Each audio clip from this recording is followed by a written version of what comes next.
I'm Jenny. Today we're going to make a fun topping for pasta and casseroles.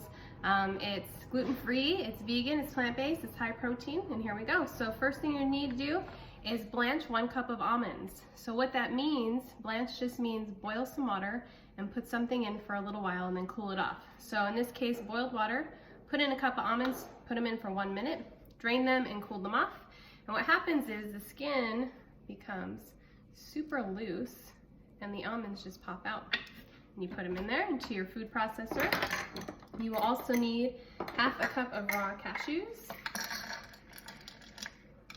give or take, and 1/3 cup of nutritional yeast. You can find this in bin stores, find it at Trader Joe's. It's really high in your B vitamins, and it's not good on its own. Like, I know people who say, oh, it's such a good snack. I don't think so. So it's good to give something a sort of cheesy flavor. It's also good in soups when you don't have like don't have a stock and you're trying to use kind of make like almost like a bouillon cube.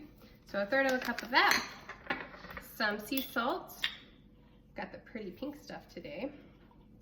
Generous with the salt because this is a topping. And then some granulated garlic, which is optional, so you don't have to do that. Okay, and then what you're going to do is take it and pulse it. Okay, so you're gonna pulse it so you don't overmix it, and you'll have something that's sort of like a breadcrumb consistency. You can put this in a jar and keep it in the fridge for a couple weeks. It is delicious on top of pasta, and like I said, on top of casseroles. It's very nutritional. You're getting a little extra protein, a little extra B vitamins, and yeah, it's a great way to flavor your stuff.